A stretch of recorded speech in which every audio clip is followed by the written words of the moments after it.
right focus. Kana bitang butang angay yung pagatutukan ba o angay natong himong sentro sa dagan sa atong kinabuhi son.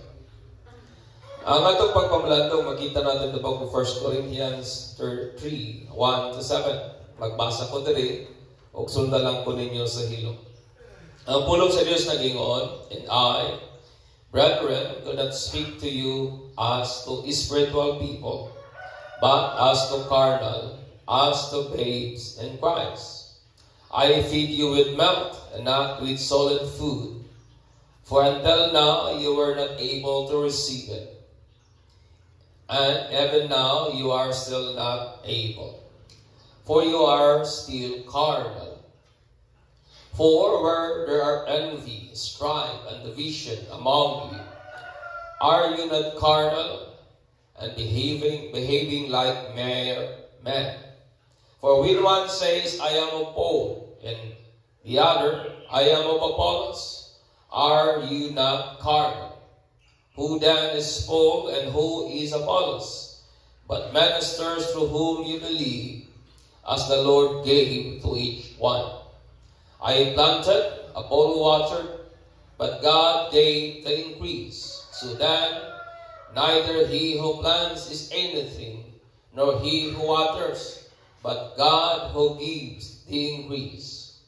Now he who plants and he who waters are one, and each one will receive his own reward according to his own labor.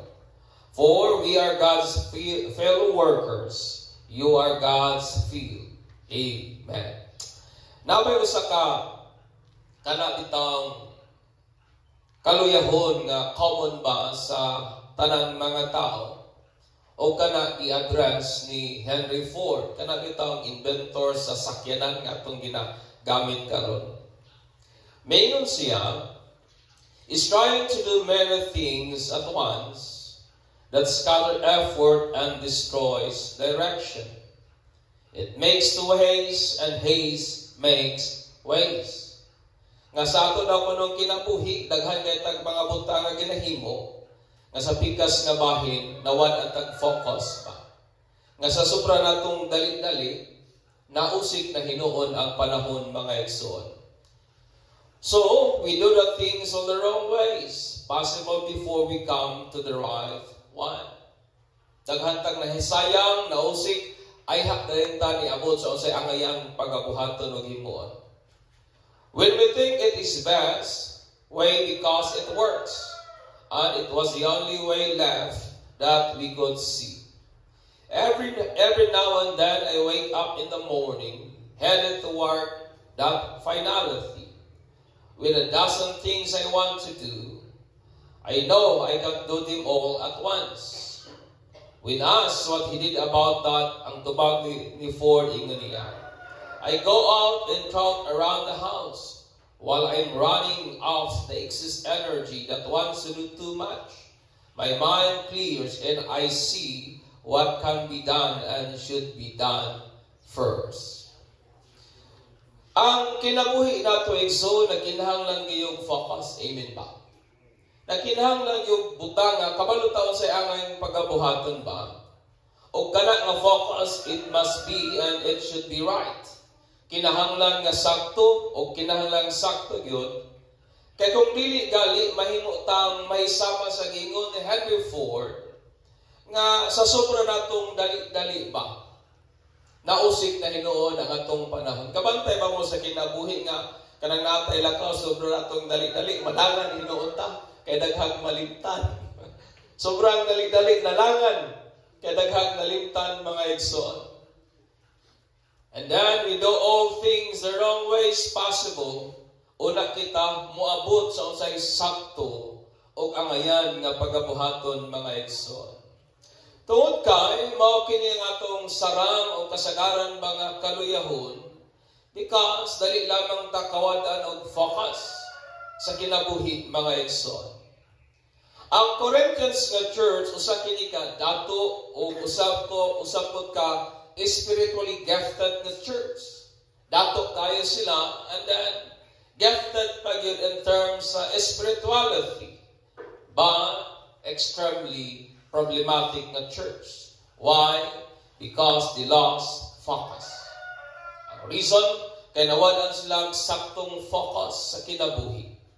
O galing nga verse sa Corinthians chapter 3, 1 Corinthians chapter 3, may tulong butang akong bot i-impart aning sa iyong kabuntagon to keep us on the right focus aning kinabuhiya. Amen. Aron nga matabangan kita nga magiyahan o magpabilin kita, diya ba sa sakto nga focus sa kinabuhi o niyaning mga tulong butang mga igsoon. Life, right focus. Una, we should focus on maturity. Mag-focus kita nga sa pagkahamtong in verse 1 down to 3.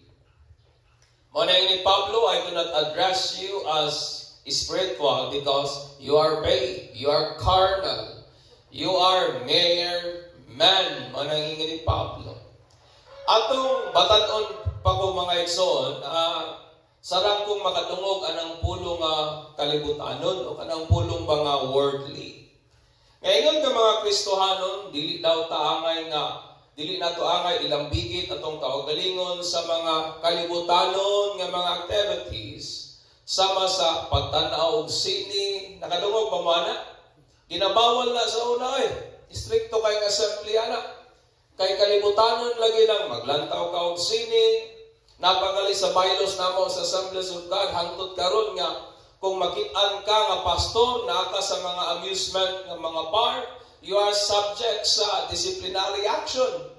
Kay mga karaan nga mga Assemblies of God ang ilang thinking nga kanang mga activities, it is a worldly nga mga kalihukan mo na ginabawal ang paglantaw og sini, pero karon ang simba nagali sa sinihan. Kabantay mo? Sa una, makadungog ko nga bawal lagi ang magkanta daw ko og videoke, di ba? Kadungog ko mana kay kalibutanon daw ko nang magpatina kag buhok. Kanang imong pakuluran imong buhok ba? Magsulob og mga fancy nga mga jewelries, bawal sa una ng mga klaro, dayagan kay nga mga alahas. Bawal sa una ng mga apply ka cosmetics, kanang mag-make up. Bawal na sa una. Bawal gali ng mag-lipstick. Dapat ano lang kanang as much as possible. Normal lang yun mga igsoon.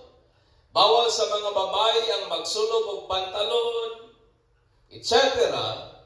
Tungod kay kana lagi nga mga butang, it pertains ngadto sa kalibutanon. Busa ang uban reason usab nga kung mao nay kaso, then nganong magsunog pa man daw kuno tag sinina, nga ang sinina it pertains sa kalibutan mga igsoon. Amen.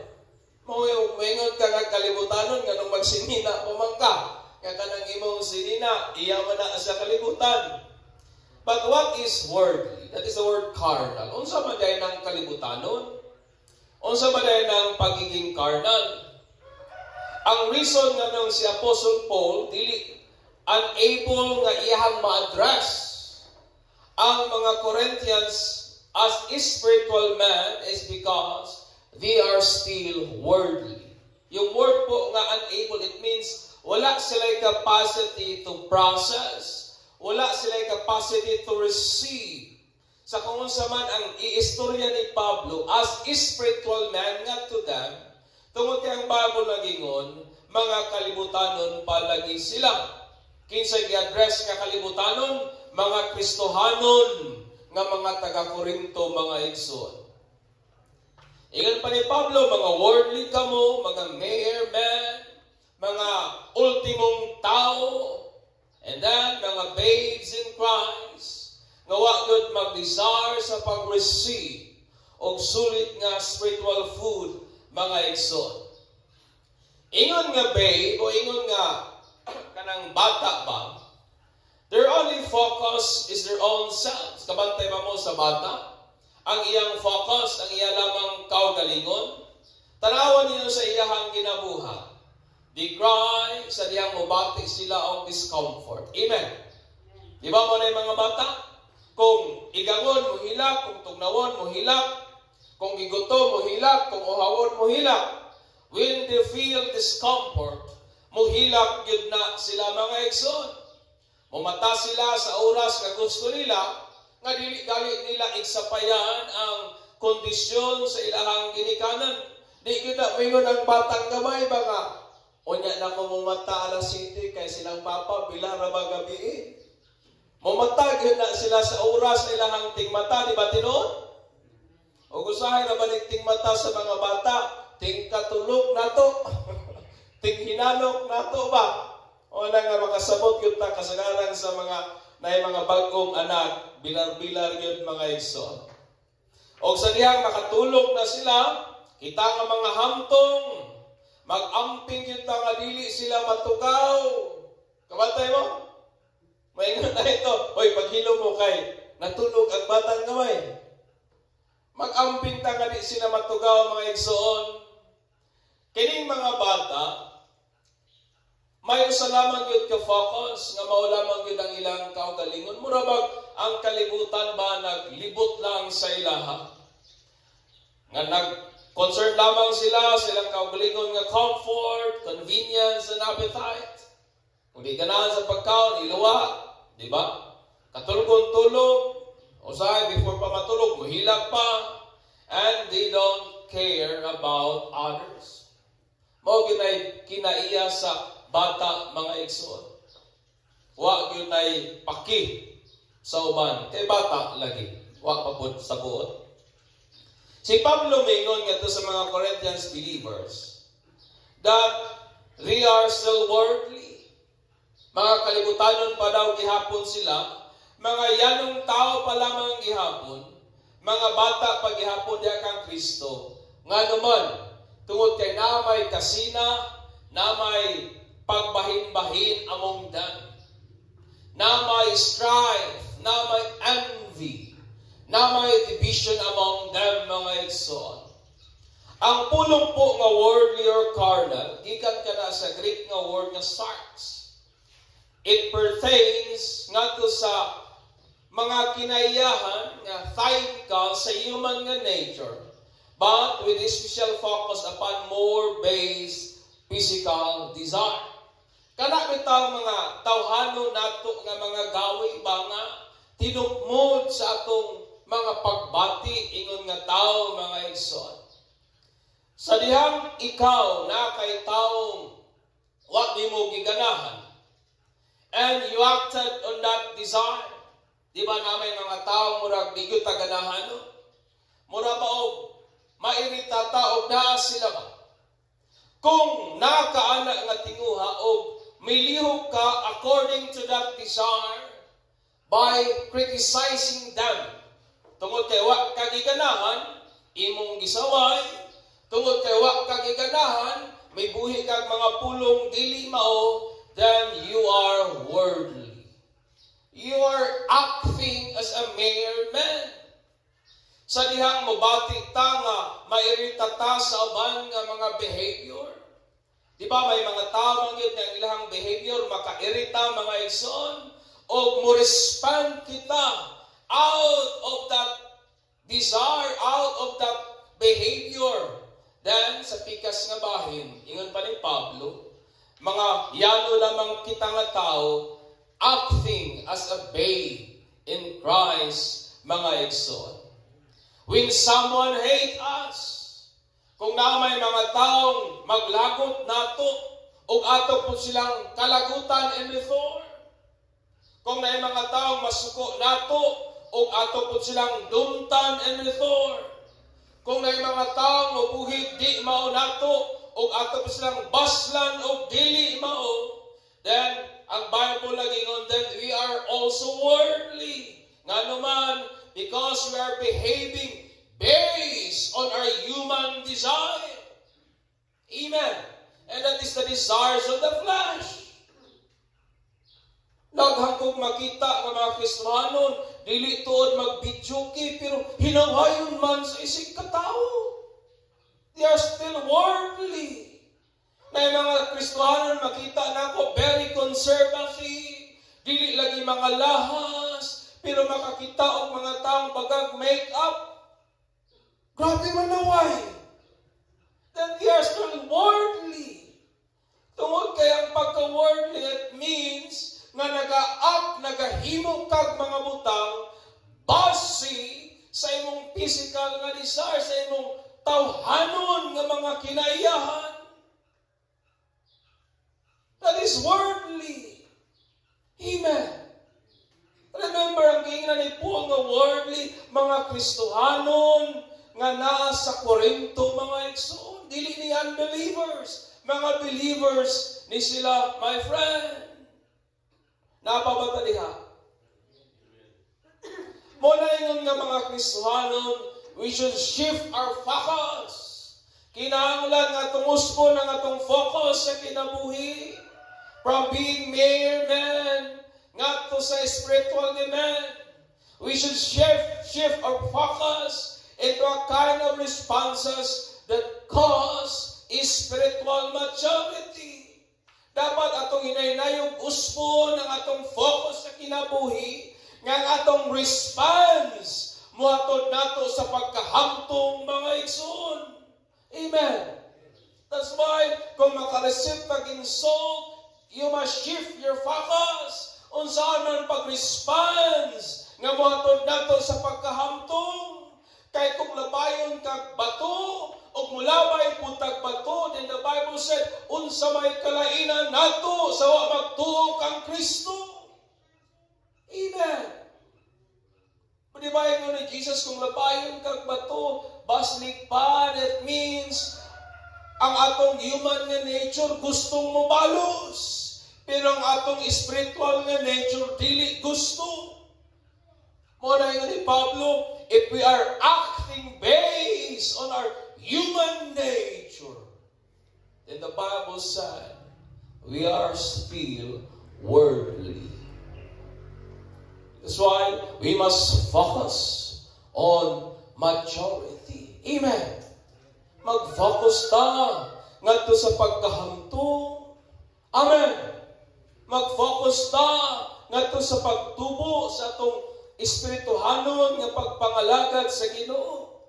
Dapat pag-focus ta ang atong response mohatod nato sa pagkahamtong diha sa atong pag-alagad sa Ginoo, mga igsoon. Amen. Focus on maturity. Amen.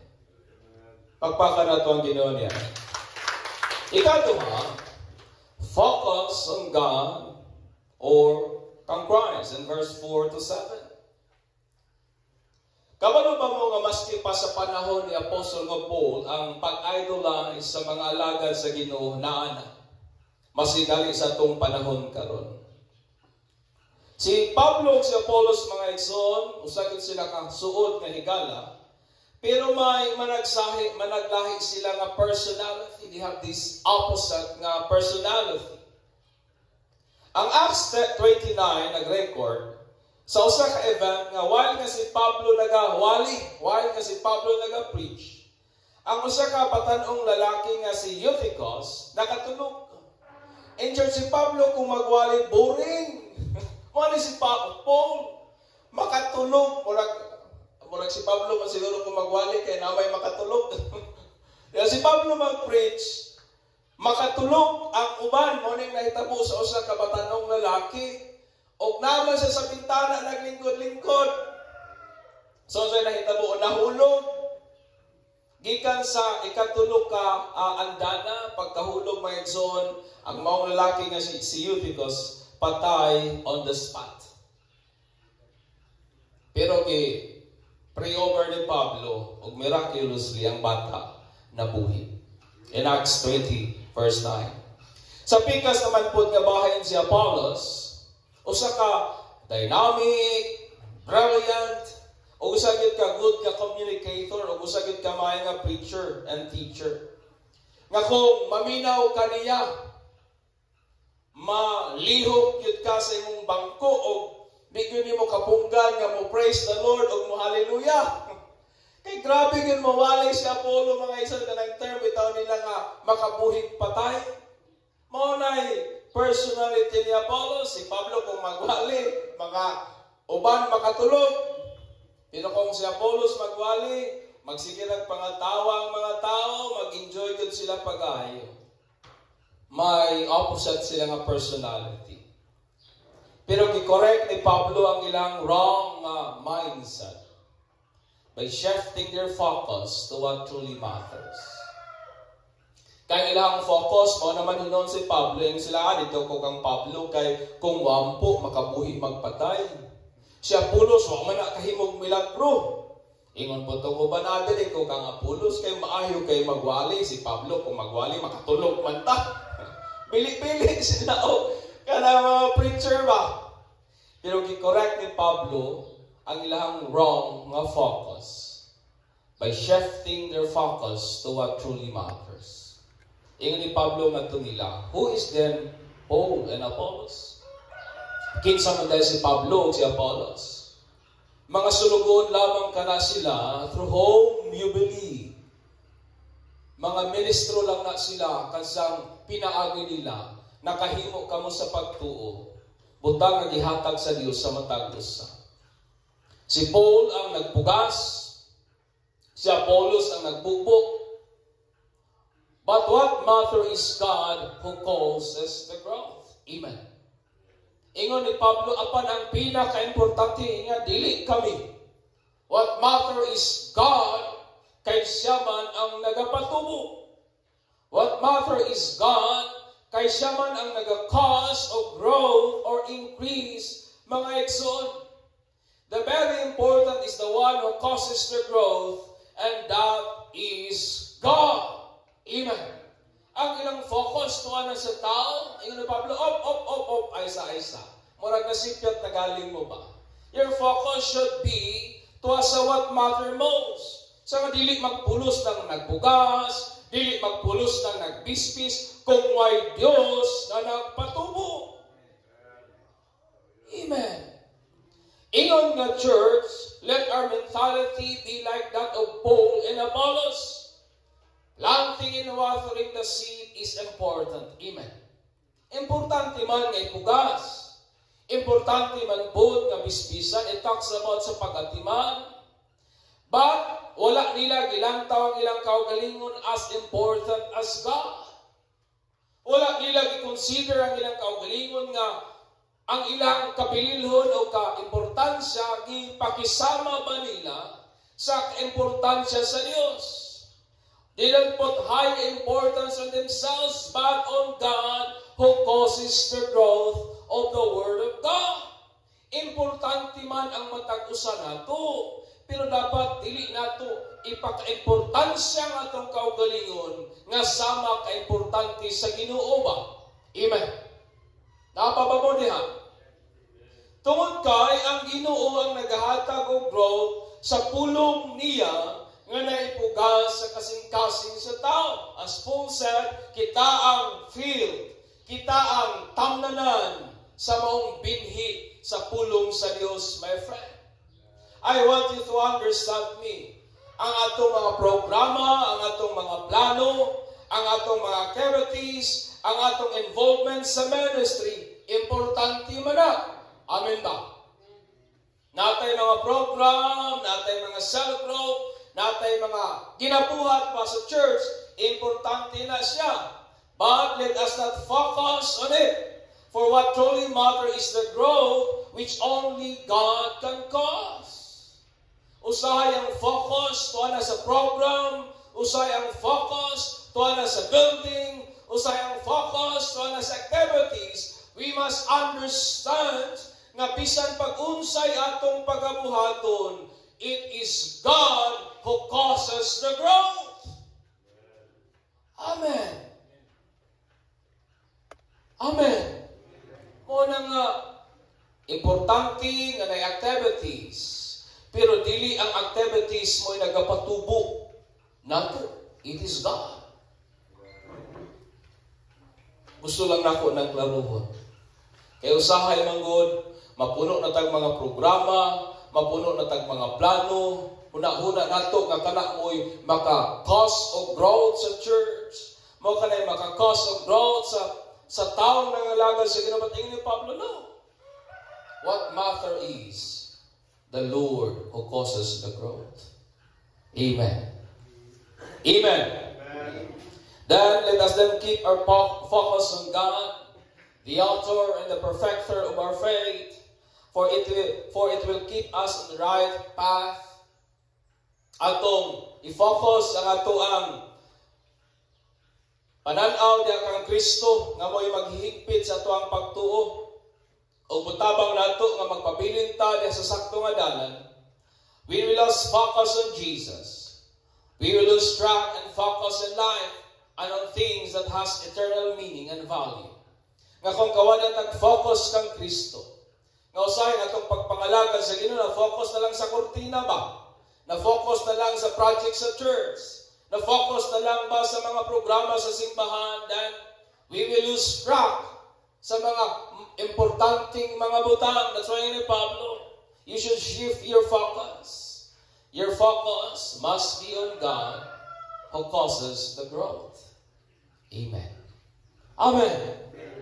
Muna nga atong usbo na atong panlantaw kay sa simbahan kung ang focus dili na gyud si Kristo, problemado gyud na simbahan.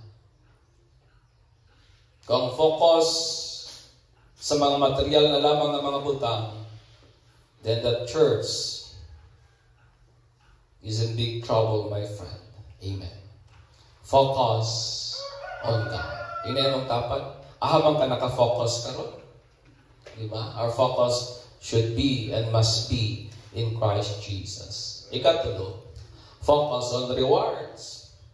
In verse 8 to 9. Ingan pa ni Pablo nga, sa pikas nga bahin, iya-iya man nga nagtrabaho, o makadawat pod mi o kanabitawang ganti sa among mga paghago. Di ba man ni Paul in verse 8 down to 9. My question is this. Does eternal reward matters to you? Na magibili para nimo ang mga ganti nga gisaad ni Jesus. Does it matters to you? Do you live up your life for Christ's reward?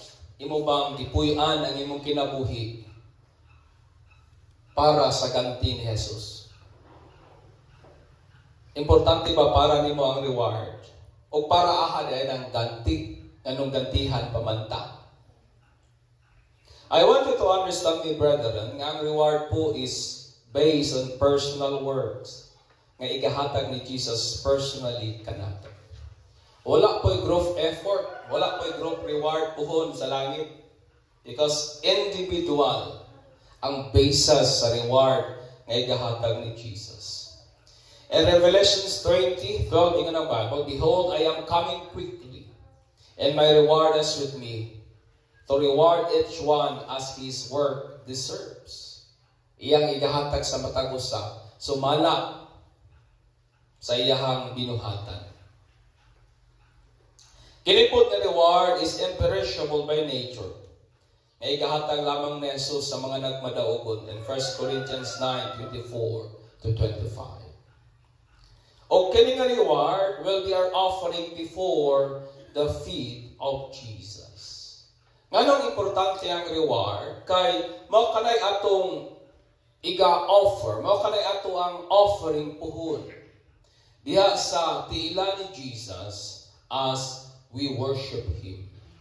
In Revelation 40:10-11 ang Bible nagingon, the 24 elder fall down before Him and sits on the throne and worship Him, who lives forever and ever, and cast their crown before the crown. Ilahang lay down ang ilahang korona diha sa trono. Ingon din sila, you are worthy, O Lord, to receive glory and honor and power. For you created all things, and by your will they exist and were created. I want you to understand me, brethren, nga sama sa 24 ka mga elders, kita pod puhon atong ikas or atong ilay down ang atong rewards diha sa tiila ni Jesus in worship. Amen. Amen. Ang ganting atong na-receive, ato nang i-lay down, ato nang i-offer at the feet of Jesus diha sa itong mga pagdayeg kaniya. Ingon nga mga Kristohanon, we should also focus on eternal reward, which is based sa atong personal nga works. Kay mao man basihanan sa rewards ang ato ang pagtuo libre. Pero kaning ato ang ginabuhat para sa Ginoo, may ganti ni mga igsoon. Kay puhon niya si Jesus kung magtruno na, maglingkod na siya sa eternal throne. And before sa iyang atubangan mga igsoon, our reward will be our offering that we offer to Him in awe and in worship. Amen. Amen. Ang atong iga-offer nga na kang Jesus puhon, kaning reward nga atong na-receive, kaning reward nga iyang gihatag nato, we will soon lay it down before the feet of Jesus in worship. Mo na nga kung wala tayo reward o sa may atong i-offer, amen. Kung wala tayo reward o sa may atong i-offer at the feet of Jesus, in worship of His greatness, in worship of His splendor and glory, in worship of His holiness, my friend. Amen. Dapat masabta nato na nga kining atong mga activities nga ginabuhat, kining atong mga pagsimba, kining atong mga paghatag, kining atong mga pagpagamit, we are kana bitong naga collect og offering nga pwedeng gantihan ni Jesus puhon ug atong iga-lay down at His feet kay ang tinuod igsuon wa gyud kay ato. Amen. Amen. We will lay it down before the feet of Jesus. Giving is an eternal way of worship to God nga ato na gina-practice maski sa atong panahon karon. Amen. Amen. Mao na nga ang paghatag kabahin na gina sa mga pagsimba o it is an eternal nga practice. Nga maski tuwa na ta sa dapit nga giandam na Jesus ang mga pagsimba pinaagi sa mga paghatag magpabilin gihapon mga igsoon. O gana nga panahon ang atong iga-offer is ang ato ang reward before the feet of Jesus. Hallelujah. Christianity's life focus differs from that of the world. Lahi ang focus sa kalibutan, lahi ang focus po nato. Tungod kay atong focus, naka-focus man ta sa pagkahamtong nga mo ang mahimong sama kang Kristo. Amen ba? That is Christ-likeness. Atong focus, mo man ang Ginoo, that truly matters. Ang atong focus, mo man ang reward, nga based atong personal nga works. Ngayon niya, atong i-lay down before the feet of Jesus. Sa iyahang trono, sa moabot tayong panahon. Muna, akong hagit na itong tanan, so then, let us keep our focus right. For it is essential in keeping us in the right path and in achieving and reaching our God-ordained goal. Amen. Kung kawan ang tag-focus sa kinabuhi, mura tag-train nga na-derailed. Kung kawan ang tag-focus sa kinabuhi, mura bitaw tag-train nga nawala sa release. That's why we should keep our focus. And our focus in this life should be maturity. Amen. Ang atong focus sa kinabuhi, it should be Christ, it should be God. Ang atong focus sa kinabuhi, it should be the reward. Manang akong nagatinguha tao ganti puhon. That's why we should use this life of ours. Na ang tanan natong mga pagabuhaton will be rewarded by Christ sa maabutang panahon. Amen. Life, right, focus. Manindog ta, o atong pasidunggan ng Ginoo sa iyang pagkamaayo mga